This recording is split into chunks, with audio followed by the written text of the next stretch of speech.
remarks of the distinguished gentleman from California, Mike Thompson. He spelled it all out for you. What I'm here to say to you is thank you for sending Mike Thompson to the Congress. Thank you for sending Jan Griffin to the Congress. Jan, thank you for your leadership in the community and in support of Mike's leadership in the Congress.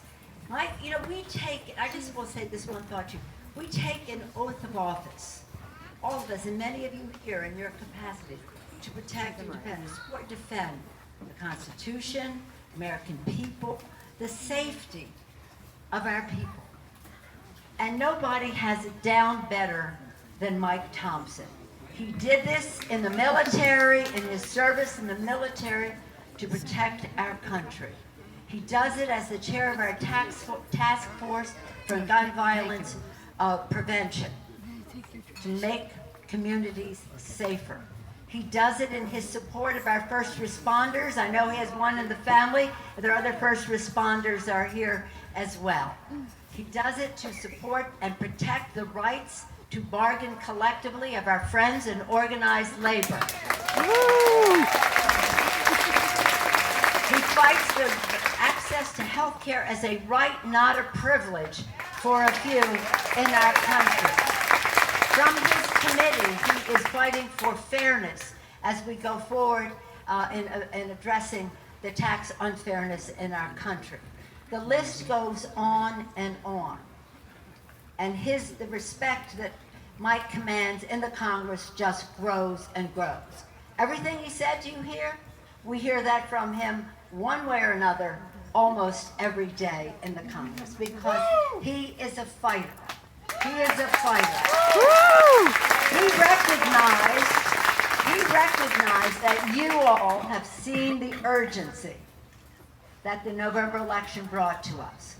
You've seen the urgency. You're willing to take responsibility, as so many of his constituents have. That gives us an opportunity to fight for a better deal for the American people, better jobs, better pay, a better future, equipping people with the tools to take them into the future.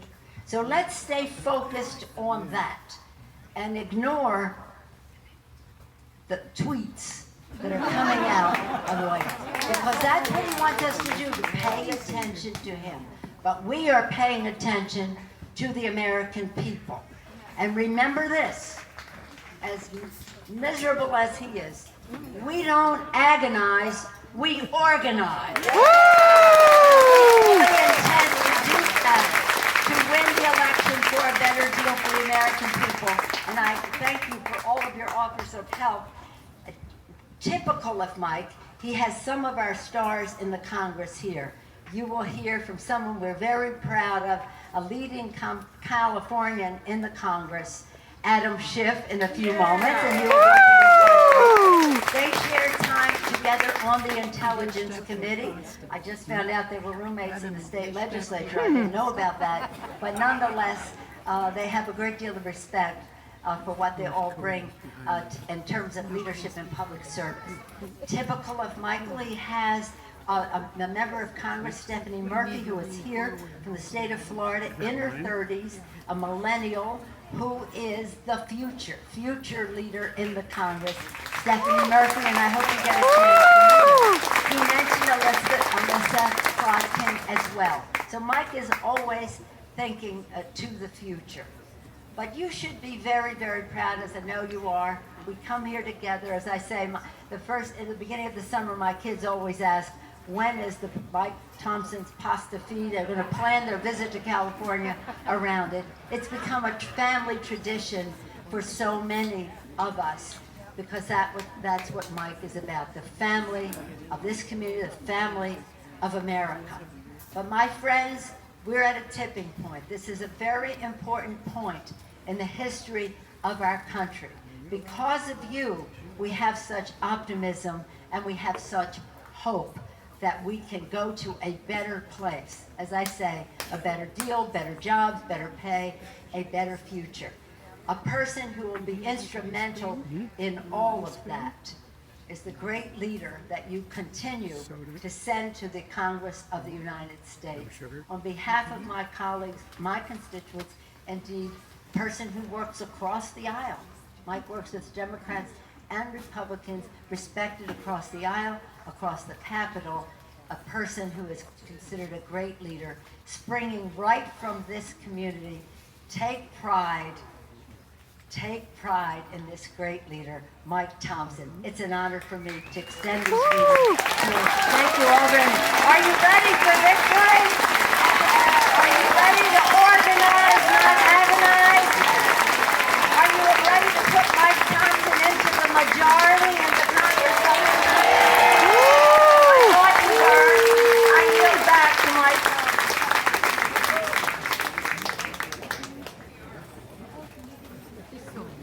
Thank you, Leader.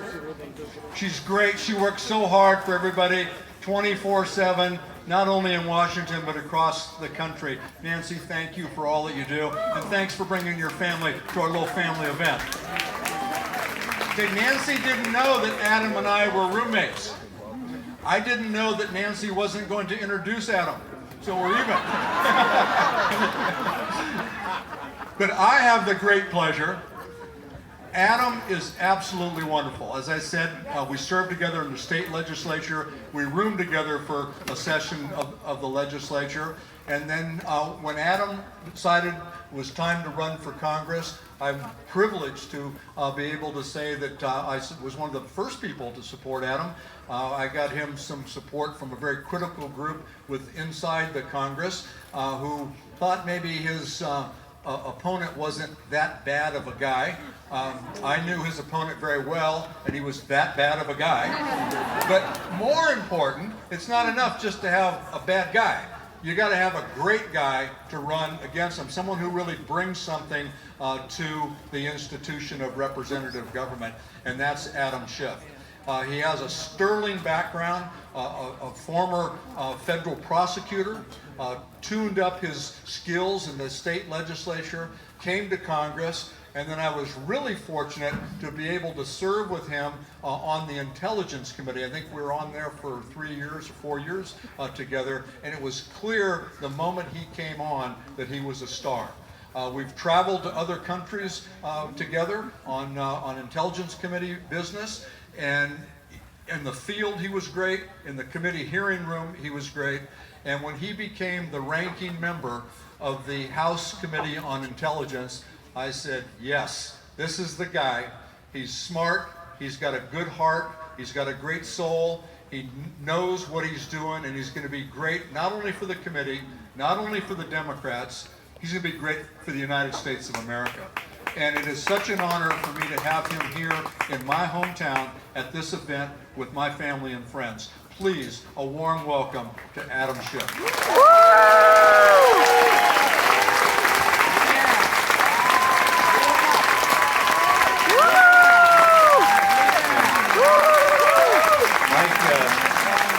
Thank you so much for that introduction. I'm not sure who that guy was you just introduced, but I'd like to meet him. But he sounds nothing like me. What a treat to be with you and to have Leader Pelosi with us, the most extraordinary leader of Democrats and the most extraordinary speaker in our lifetime, who accomplished more in her tenure as Speaker than anyone else, who was more responsible for providing health care to tens of millions of people than anyone else. And I can't tell you what a debt we all owe you for that. And thank you for your tireless effort to save access to health care for so many millions of Americans. So Mike came up to me on the House floor a few weeks ago, and he said, Adam, I've got this little event in my district. It's very intimate, just a few of my closest friends and supporters. And I'm like, wow, you'd like me to speak? I'd be honored. And he said, speak? I just want you to hand out pasta. So it was a pleasure to come here to hand out pasta. And honestly, what a treat to be here. I have such respect for Mike. We were wonderful roommates in the state Senate. I was a new kid on the block. I didn't know anything. I learned so much from Mike in the state Senate and then followed him to Congress. and having a chance to work side by side with him in the Intelligence Committee, I just have the greatest admiration for his intellect, for his integrity, for his ability to work with others on both sides of the aisle. It's a tough committee. Leader Pelosi was the ranking Democrat on the Intelligence Committee.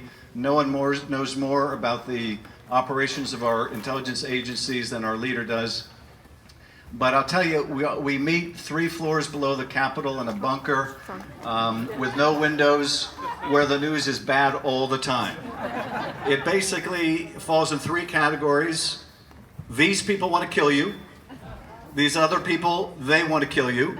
And these other people also want to kill you. That's the daily diet of what we get. You get to know your colleagues very well. You get to know their strengths. Sometimes you get to know their weaknesses. And I'll tell you, there was no one held in more universal high regard than Mike Thompson during his years on the Intelligence Committee. He's been given the toughest assignments you can get in Congress, and he mentioned just one of them, and that's the issue of gun safety. It doesn't get harder than that, and it's a tribute of the respect that Leader Pelosi and our whole caucus has, that we would entrust such a difficult, challenging, and important task to someone like Mike Thompson. So it's an honor to serve with you, Mike. So I wanted to share with you just a few thoughts about Russia and what I think the significance is of what happened in our last election. And I know you'd like me to talk probably in a lot more granular detail than I'm allowed to. And I know what you'd like me to say. But let me just begin by telling you the broader point of view I think we ought to take on what happened last year. Because it is certainly true that the Russians wanted to defeat Hillary Clinton, and they had ample reason. This is someone who is a champion of human rights and democracy. This is someone who, when there was massive fraud in the Russian elections in 2011, spoke out, as you would expect any Secretary of State who takes to heart democracy and the promotion of democracy would be expected to do. Someone who stood up to the Russians and would not back down when it came to sanctioning Russia for its invasion of its neighbor, something unthinkable in this century, that a major power would remake the map by dint of military force. There was every reason for the Russians to want her defeated. And of course, by contrast, there was every reason for them to want Donald Trump to be the President of the United States. Someone who spoke disparagingly of NATO, someone who encouraged Brexit and further dissolution of the European Union, someone who talked about recognizing the illegal annexation of Crimea, someone who wanted to make common cause with Russia in Syria, where our cause is not common, where they have not been fighting ISIS, they have been bombing civilians and trying to defeat the moderate opposition to one of the worst regimes in our lifetime. So there was every reason for them to pick a horse. But what they wanted to do is far more fundamental than that. Their overriding objective was simply to take down our democracy, to undermine and belittle our democracy, and not just our democracy, but the whole idea of liberal democracy, because indeed what the Russians did in our election was new for us, but it was not new for our European and other allies, in which the Russians had been intervening for many, many years. And I think we need to view this from the broadest perspective, and that is that in our lifetimes, we have lived in a world that was ever increasing in its freedoms, with more people living in democratic governance and more people with the freedom to exercise their faith and more people who could associate with whom they wanted, to love whom they wanted, and to have a free press and free information and the ability to express themselves. And that was not something bought cheaply. That was something bought dearly, and often at the cost of tremendous sacrifice. We are at a point now where we cannot say the same will be true next year, that we will live in a world where those freedoms are still increasing. Because looking at things objectively, you would have to conclude the autocrats are on the rise around the world. Certainly Putin is in the vanguard, but you see it in places like Hungary and in Poland, in the Philippines with Duterte, in Egypt with al-Sisi, in Turkey with Erdogan, and this is, I believe, an inflection point where more than at any time in my lifetime, we need a champion of freedom and democracy in the Oval Office. And it is a profound tragedy, not only for us, but for people around the world, that that is not what we have, and quite to the contrary. And for that reason, we need all of us in Congress, and all of us in the state capitals and in the city halls and in our communities to take up the leadership, to find where we can add value, to find where we can make a difference, because in a very real respect, the whole idea of liberal democracy is at risk. And we have such fabulous champions in Nancy Pelosi, in new members like Stephanie Murphy, and in Mike Thompson, who I'm so proud to serve with. I can't tell you today where our investigation is going to lead. I can tell you that we are making progress, and I can also tell you that the single most important development in the last 6 months, in my view, was the appointment of Bob Mueller, whom I've worked with.